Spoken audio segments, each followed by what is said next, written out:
एक बार नारद मुनि नारायण नारायण करते हुए भगवान श्री कृष्ण के पास पहुंचे। उन्होंने भगवान को प्रणाम करते हुए बोले, हे प्रभु, मुझे एक चिंता अंदर ही अंदर खाए जा रही है। तब भगवान श्री कृष्ण कहते हैं, हे देवर्षि नारद जी, आपकी वह कौन सी चिंता है, कृपया बखान करिए। तब नारद मुनि बोले, हे जगत के पालनहार, आपको तो सब कुछ पता है।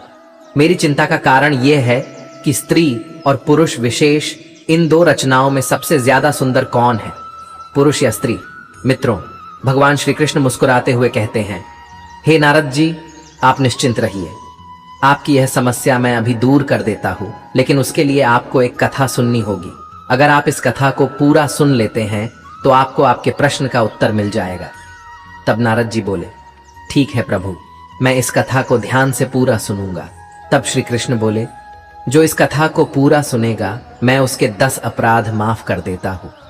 इतना कहकर भगवान श्री कृष्ण कथा को सुनाने लगते हैं। ये कथा आपके दिल और रूह को छू जाने वाली है। छोटे से गांव में एक उमेश नाम का लड़का रहता था। परमात्मा ने इसे बहुत ही सुंदर रूप से नवाजा था। वह अभी जवान ही था। जवानी की पहली सीढ़ी पर वह कदम रख चुका था। और यह तो आप जानते ही हैं कि यह अवस्था कितनी रौनकता भरी होती है। मन का भंवर सुंदर सुंदर फूलों पर बैठना चाहता है। उमेश को स्त्री ही संसार की सबसे सुंदर वस्तु लगती थी। सुंदर स्त्री को जाती देखकर उसका मन उसके बस में नहीं रहता था और वह अपना आपा खो बैठता था। उसके नजरों में सुंदर स्त्री ही संसार में कोमलता, मिठास और सजावट की प्रतिमूर्ति थी। जुबान पर स्त्रियों का नाम आते ही उसकी आंखें जगमगा उठती थीं, कान खड़े हो जाते थे। मानो ऐसा था जैसे किसी स्वाद लेने वाले रसिक ने कोई सुंदर गाना सुन लिया हो। उसने यहाँ तक एक सुंदर स्त्री की मन में ही कल्पना करके उसकी मूर्ति को अपने मन में बिठा लिया था। मित्रों, हर कुंवारे व्यक्ति का यह सपना रहता है कि उसकी होने वाली धर्मपत्नी बहुत सुंदर हो, उसका ऐसा रंग रूप हो, ऐसा यवन हो। मित्रों, श्री कृष्ण कहते हैं, हे देवर्षि नारद, सभी अपने अपने कल्पना के अनुसार अपने लिए एक बहुत ही सुंदर स्त्री की तस्वीर अपने हृदय में बसा के रखते हैं, चाहे लड़की हो या लड़का। हर व्यक्ति अपने सपनों में एक सुंदर राजकुमार या राजकुमारी को सोच कर रखते हैं। मित्रों, कृष्ण कहते हैं, है देवर्षि नारद, वैसे कल्पना में तो हर व्यक्ति सुंदर चीज ही सोचता है, चाहे स्वयं कितना ही कुरूप क्यों ना हो। उमेश बाबू भी हर वक्त अपने मन में एक खूबसूरत लड़की की तस्वीर बनाकर रखता था।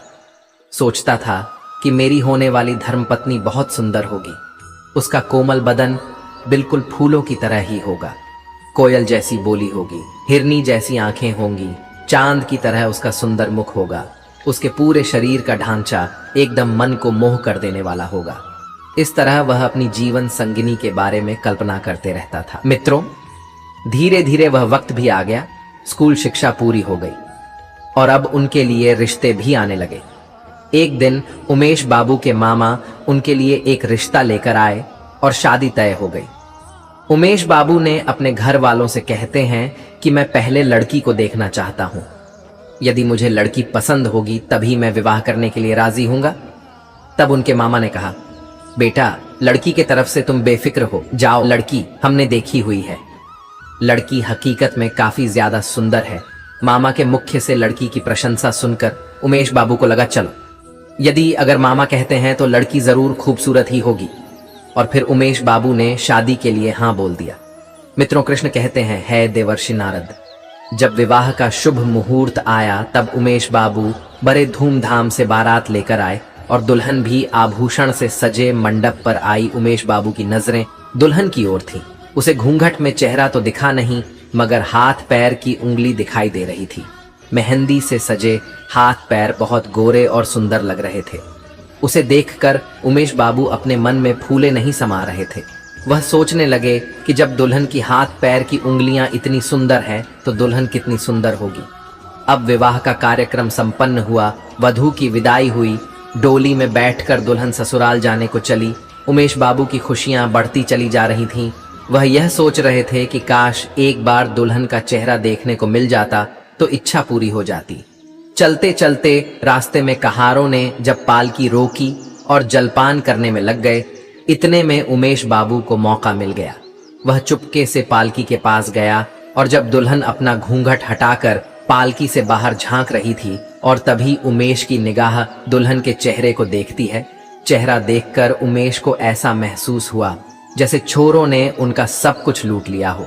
उमेश की दुल्हन सुंदर नहीं थी जितनी उसने कल्पना की थी। वह हर पल जिस रूप की कल्पना करते आ रहे थे वह उसके बिल्कुल विपरीत थी। बहुत मोटी थी, चिपटी नाक थी, फूले हुए गाल थे। वह एकदम देखने में कुरूप थी। रंग तो गोरा था पर छवि एकदम भयानक। मित्रों, दुल्हन का कुरूप चेहरा देखकर उमेश बाबू की सारी खुशी नष्ट हो गई। वह मन ही मन खुद को कोसने लगा, इसे भला मेरे ही गले पड़ना था, दुनिया में इसे और कोई नहीं मिला।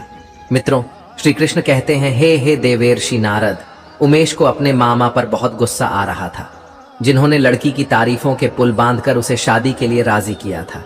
सोचने लगा, अगर इस समय मामा यहाँ होता तो मैं उससे लड़ाई कर बैठता। अब तो विवाह हो चुका है, अब क्या हो सकता है। मेरे सारे अरमानों पर पानी फिर गया। इस क्रूप के साथ मैं कैसे रहूंगा, कैसे इसके साथ जीवन काटूंगा।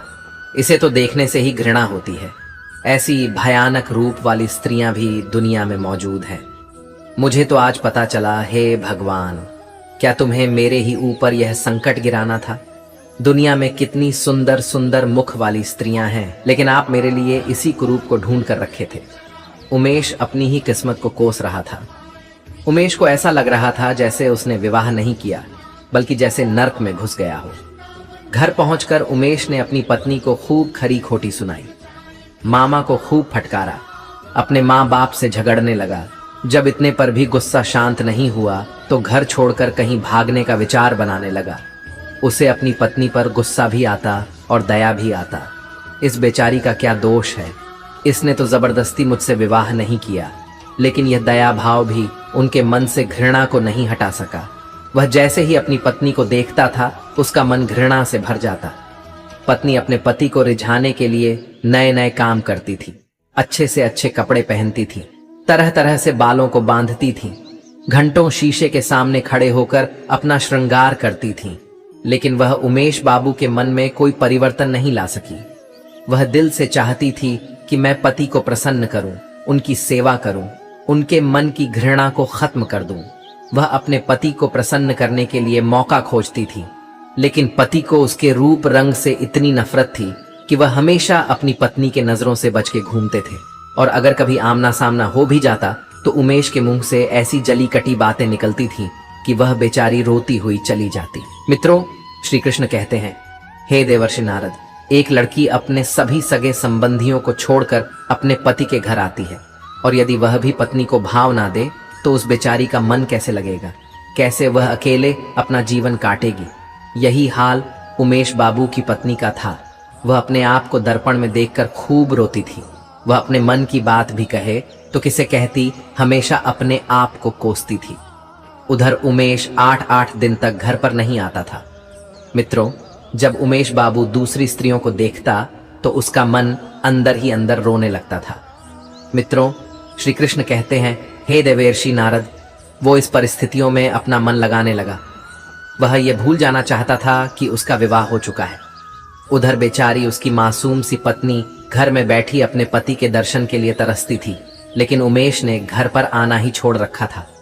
वह पूरे दिन अपने मित्रों के साथ मजे में रहता था। उसकी पत्नी जब कभी घर से बाहर अपने पति को खिड़की से देखती थी तो वह तड़प कर रह जाती। एक दिन उमेश बाबू जब खाना खाने घर पर आए तो उसकी पत्नी ने पूछा, अजी, अब तो आपके दर्शन भी नहीं होते, मेरी वजह से आपने तो घर आना भी छोड़ दिया। उमेश ने मुंह घुमाकर उत्तर दिया, क्या बताऊं, नौकरी की तलाश में इधर उधर भागना पड़ता है, इसलिए घर पर नहीं आ पाता हूं। पत्नी बोली, मैं जानती हूं आप घर पर क्यों नहीं आते हो, आपको मेरा चेहरा बिल्कुल पसंद नहीं है। आप एक काम क्यों नहीं करते, आप किसी डॉक्टर से सूरत क्यों नहीं बनवा देते, मैंने सुना है डॉक्टर चेहरा बदल देते हैं। पति ने कहा, क्यों, तुम व्यर्थ की बकवास कर रही हो, जो काम भगवान नहीं कर सका वह मनुष्य क्या करेगा। पत्नी ने बड़ा सुंदर जवाब दिया, अच्छा, यह बात आपको सोचनी चाहिए कि भगवान की गलती की सजा मुझे क्यों दे रहे हो। आपने मुझे दूध से मक्खी की तरह निकालकर दूर फेंक दिया है। संसार में ना जाने कितनी ही कुरूप लड़कियां होंगी, फिर भी उसे कुंवारी नहीं बैठाया जाता। उसका भी कहीं ना कहीं विवाह हो ही जाता है। पर उसका पति भले ही उसे ना चाहे, लेकिन दूध से मक्खी की तरह निकाल कर नहीं फेंकता। फिर उमेश अपनी पत्नी पर क्रोध करता हुआ वहां से चला गया। वह पूरे दिन दोस्तों के साथ सैर सपाटा करता था, रात को भी घर नहीं आता था। एक दिन उसकी पत्नी चिंता में बीमार पड़ गई, लेकिन उमेश उसे देखने तक नहीं आया। वह यह चाहता था कि काश यह मर जाती तो अच्छा रहता, कम से कम गले की आफत तो टल जाती। फिर कहीं अच्छी सी खूबसूरत और प्यारी लड़की देखकर अपनी पसंद का विवाह कर लूंगा। इस तरह से उमेश अपनी पत्नी से दूर रहने लगा था। उमेश वासनाओं की जाल में उलझ गया, धन की बर्बादी करने लगा, सुंदर युवतियों में अपने मन को लगाने लगा, विषय भोगों में लिप्त होकर धन बल और बुद्धि को नष्ट करने लगा। धीरे धीरे उमेश का चेहरा पीला पड़ गया, शरीर पर कमजोरी आने लगी, पसलियों की हड्डियां दिखने लगी, आंखों के नीचे गड्ढे पड़ गए, चेहरे का रंग भी उड़ चुका था, किसी भयंकर रोग के लक्षण दिखने लगे थे। एक दिन उमेश की पत्नी अपने पति के विचारों में बरामदे में लेटी हुई थी। कई दिनों से उसकी पत्नी ने उमेश की सूरत नहीं देखी थी। उसने डरते डरते किसी के हाथों उसे बुलाया और सोचने लगी, आएंगे तो वैसे भी नहीं, कहने में क्या जाता है। किसी ने जाकर उमेश को बताया कि तुम्हें तुम्हारी पत्नी ने बुलाया है। आज उमेश के मन में कुछ दया का भाव था। वह जाकर पत्नी के सामने खड़ा हो गया। जब उमेश की पत्नी ने उमेश के चेहरे को देखा तो वह चौंक पड़ी। उमेश बहुत कमजोर हो चुका था, चेहरा पहचान में नहीं आ रहा था। उसकी पत्नी पूछने लगे, तुम बीमार क्यों हो गए? तुम तो मुझसे भी ज्यादा कमजोर हो गए हो। उमेश कहता हुए कहने लगा, मेरी जिंदगी में अब रखा ही क्या है जिसके लिए मैं जीने की फिक्र करूं। उमेश की पत्नी बोली, चिंता करने से कोई इतना कमजोर नहीं हो जाता। तुम्हें कोई बीमारी है, तुम इसका इलाज क्यों नहीं कराते? इतना कहकर उसने पति का दायां हाथ पकड़कर चारपाई पर बैठा दिया। उमेश ने भी अपना हाथ छुड़ाने का प्रयास नहीं किया। उसका स्वभाव आज नरम लग रहा था। उसकी बातों में क्रोध और अकड़ नहीं थी, उसकी आंखों में आंसू थे। उमेश ने कहा, मेरी दवा, अब मेरी मौत है। मैं अब अधिक दिन तक नहीं जीऊंगा। मुझे किसी भयंकर रोग के लक्षण लग रहा है। डॉक्टर ने भी यही बताया है। मुझे इस बात का बड़ा अफसोस है कि मैंने तुम्हें बहुत दुख दिया। मुझे क्षमा करना मित्रों। श्री कृष्ण कहते हैं, हे देवर्षि नारद। उसका पति आगे कहता है, कभी कभी बैठे बैठे मुझे बेहोशी आ जाती है। उमेश इतना कह ही रहा था कि अचानक उसके हाथ पैर कांपने लगा और उसके पूरे शरीर में सनसनी सी दौड़ गई। उमेश मूर्छित होकर चारपाई पर गिर पड़ा और हाथ पैर पटकने लगा। मुंह से लार निकलने लगी, पूरा शरीर पसीने से तरतर हो गया। पति की बिगड़ते हुए दशा को देखकर पत्नी अपनी बीमारी भूल गई, क्योंकि मित्रों श्री कृष्ण कहते हैं, हे देवर्षि नारद, काफी दिनों से वह भी बीमार थी। वह एकदम फुर्ती से उठी और उसके मुंह पर पानी के छींटे लगाने लगी, फिर पंखा लगाई, परंतु उमेश ने आंखें नहीं खोला। शाम होते होते उमेश का मुंह टेढ़ा हो गया, बायां अंग शून्य पड़ गया, उसके मुंह से आवाज भी नहीं निकल रही थी। दोस्तों, वह मूर्छित नहीं हुआ था, उसे लकवा मार गया। लकवा के भयंकर रोग से रोगी की सेवा करना आसान काम नहीं है, लेकिन उसकी पत्नी पूरे तन मन से पति की सेवा में लग गई। वह खुद की बीमारी को भुलाकर अपने पति की सेवा करने में व्यस्त थी। दिन दिन उमेश की हालत बहुत ही गंभीर होती जा रही थी। उसकी पत्नी पूरे दिन रात पति को थामे बैठी रहती थी, उसके लिए आहार बनाकर देती, गोद में लिटाकर दवा पिलाती थी, उसके इशारों को ध्यान से समझती थी। मित्रों, उसकी पत्नी को स्वयं बुखार था, दर्द से सर फटा रहता, फिर भी वह अपने कष्ट को भूलकर पूरी जिम्मेदारी के साथ अपने पति की देखरेख करती थी। मित्रों, श्री कृष्ण कहते हैं, हे देवर्षि नारद, समय बीतता गया, लेकिन उसकी हालत में कोई सुधार नहीं आया। उसका दाहिना पैर तो कुछ भी काम न करने को रह गया था। वह जब बोलता था तो मुंह से टोले जैसा आवाज निकलती थी। मित्रों, श्री कृष्ण कहते हैं, हे देवर्षि नारद, सबसे बुरी दशा तो उसके सुंदर चेहरे की हो गई। वह इतना टेढ़ा हो गया था जैसे मानो कोई रबर को घुमाकर टेढ़ा कर दिया हो। उसमें चलने फिरने की भी ताकत नहीं थी। एक दिन उसने शीशे में अपना टेढ़ा मुख देखा, मानो जैसे ऐसा क्रूप आदमी उसने जीवन में कभी नहीं देखा हो। उसे लगने लगा था कि ईश्वर ने उसे उसके कर्मों की सजा दी है। वह अपनी पत्नी से धीरे धीरे बोला, मुझे ईश्वर ने मेरी गुरूर की सजा दे दी है। वास्तव में यह मेरी बुराई के बदले है जो मैंने तुम्हारे साथ किया। अब तुम भी मेरे चेहरे को देखकर घृणा से मुंह फेर कर मुझसे उस दुर्व्यवहार का बदला ले सकती हो जो मैंने तुम्हारे साथ किया था। फिर पत्नी ने पति से प्यार से कहा, सुनिए, मैं तो आपको अभी भी उसी निगाह से देखती हूं, मुझे आप में कोई फर्क नहीं दिखाई देता। उमेश बोला, वाह रे वाह, मेरा मुंह बदसूरत की तरह है और तुम्हें कोई फर्क नहीं पड़ता। इस चेहरे को लेकर तो मैं घर से बाहर भी नहीं जा पाऊंगा। ईश्वर ने सचमुच मुझे बहुत कठोर सजा दी है। मित्रों, उसने बहुत प्रयास किया, कई डॉक्टरों को दिखाया, पर उमेश का चेहरा ठीक नहीं हुआ। उसका चेहरा बड़ा भयानक लगता था। हर कोई उसे देख करके डर जाते थे। फिर कुछ समय बाद वह दवाइयां और डॉक्टर के मदद से तो चलने फिरने लगा, पर चेहरा ठीक नहीं हुआ।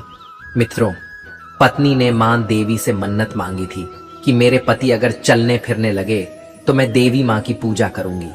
आज उसी पूजा का उत्सव था। पूरे मोहल्ले की स्त्रियां सज धज करके वहां आई और गाना बजाना भी हो रहा था। उमेश की पत्नी से गांव की महिलाओं ने पूछा, क्यों बहन, अब तो तुम्हें अपने पति का चेहरा बिल्कुल अच्छा नहीं लगता होगा। पत्नी ने बड़ा सुंदर जवाब दिया, नहीं बहन, मुझे चेहरा तो अच्छा नहीं लगता है, लेकिन मुझे उसके बदले में पति की आत्मा मिल गई है जो रूप से कहीं ज्यादा बढ़कर है। उधर उमेश कमरे में अपने दोस्तों के साथ बैठा था और अपनी पत्नी और सभी महिलाओं की बातों को बड़े ध्यान से सुन रहा था। तभी उमेश के दोस्तों ने कहा, उमेश, आज तो तुम्हारे घर पर पूरे गांव की सुंदर सुंदर स्त्रियां आई हैं, इनमें तुम्हें सबसे ज्यादा सुंदर कौन सी लग रही है? तभी उमेश ने अपनी पत्नी की ओर इशारा करते हुए कहा, मुझे तो वही अच्छी लग रही है जो थाली में फूल रख रही है।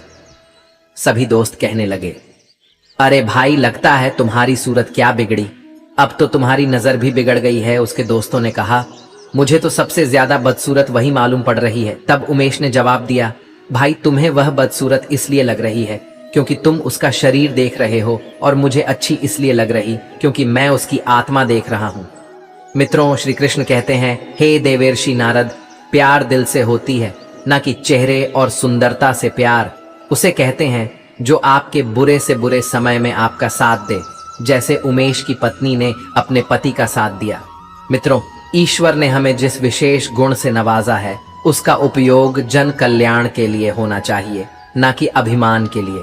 उस गुण को अपनी ढाल बनाकर किसी को नीचा नहीं दिखाना चाहिए, किसी की निंदा या उसका अपमान नहीं करना चाहिए, वरना यह तो आप जानते ही हैं कि एक दिन उसे भी कहीं ना कहीं नीचा देखना पड़ सकता है। मित्रों, श्री कृष्ण कहते हैं, हे देवर्षि नारद, अब आप समझ चुके होंगे कि दुनिया में सबसे सुंदर क्या है। तब देवर्षि नारद बोले, ही प्रभु, आपकी आश्रम अनुकंपा से मैं समझ गया हूं कि प्रेम के अलावा दुनिया में सबसे सुंदर और कोई चीज नहीं है। दोस्तों, मैं उम्मीद करता हूं यह कथा आपको जरूर पसंद आई होगी। मित्रों, यदि आपको यह वीडियो पसंद आई हो तो प्लीज आप इस चैनल को सब्सक्राइब अवश्य करें, वीडियो को लाइक करें और दोस्तों, सच्ची श्रद्धा से कमेंट में जरूर